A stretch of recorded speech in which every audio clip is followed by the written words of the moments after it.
ನಾಲ್ಕು ಪಿಲ್ಲರ್ ಅಂತಂದ್ರೆ ಮನೆ ನಿಲ್ಲಲ್ಲ ಅಂತ ಹೇಳ್ಬೇಡಿ. ನಾಲ್ಕನೇ ಪಿಲ್ಲರ್ ಕಾಣದೇ ಇರುವಂತ ಯೇಸು ಸ್ವಾಮಿ. ಆತನ ನಡೆಸ್ತಾನೆ. ಆತನು ನಮ್ಮ ಒಟ್ಟಿಗೆ ಇರುವಾಗ, ಆತನು ನಮ್ಮ ಜೊತೆಯಲ್ಲಿರುವಾಗ 100% ನಮ್ಮನ್ನು ನಡೆಸುತ್ತಾನೆ. ದಯವಿಟ್ಟು ಒಂದು ಇಲ್ವೋ, ಬಟ್ಟೆ ಇಲ್ವೋ, ಬಡತನ ಇದೆಯೋ, ಯಾವ ಸ್ಥಿತಿಯಲ್ಲಾದ್ರೂ ಇರ್ಲಿ, ನೀವು ಎಂತವರಾಗಿದ್ರು ಕೂಡ ಆ ಒಂದು ಕೃಪೆ ದೇವರ ಕೃಪೆ. ನಾವು ಅದೇ ಒಂದು ಸ್ಥಿತಿಯಲ್ಲಿ ನಾವಿದ್ದೇವೆ. ಆದ್ರೆ ನನಗುಂಟಾದ ಆತನ ಕೃಪೆಯು ನಿಷ್ಫಲವಾಗುವುದಿಲ್ಲ.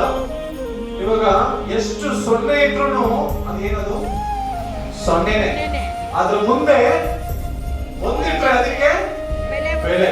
ಆ ಪ್ರಯೋಜನವಾಗಿರುವಂತ ನಮ್ಮನ್ನು ಒಂದು ಬೆಲೆಯುಳ್ಳ ಸಾಧನವಾಗಿ, ಬೆಲೆಯುಳ್ಳ ವ್ಯಕ್ತಿಯಾಗಿ, ಬೆಲೆಯುಳ್ಳ ಒಂದು ಮನುಷ್ಯನಾಗಿ ಈ ಲೋಕದಲ್ಲಿ ಇಟ್ಟಿದಂತ ಆ ಒಂದು ಆ ಯೇಸು ಸ್ವಾಮಿ ನಮ್ಮ ಜೊತೆಗಿದ್ರೆ, ಆತನ ಕೃಪೆ ನಮ್ಮೊಂದಿಗಿದ್ರೆ, ನಮ್ಮ ಎಲ್ಲಾ ಪ್ರಯಾಣಗಳಲ್ಲಿ, ನಮ್ಮ ಎಲ್ಲಾ ಪ್ರಯಾಸಗಳಲ್ಲಿ, ನಮ್ಮ ಎಲ್ಲಾ ಕಾರ್ಯಗಳಲ್ಲಿ, ನಮಗಿರುವಂತ ಎಲ್ಲಾ ಒಂದು ತೊಂದರೆಗಳಲ್ಲಿ ಆತನ ಜೊತೆಯಾಗಿದ್ದಾರೆ. ನಾವು ನಿಷ್ಪ್ರಯೋಜನವಾಗಿರುವಂತ ಜನಾಂಗ ಅಲ್ಲ, ನಾವು ಪ್ರಯೋಜನವಾಗಿರುವಂತ, ಪ್ರಯೋಜನಕರವಾಗಿರುವಂತ ಜನಾಂಗ.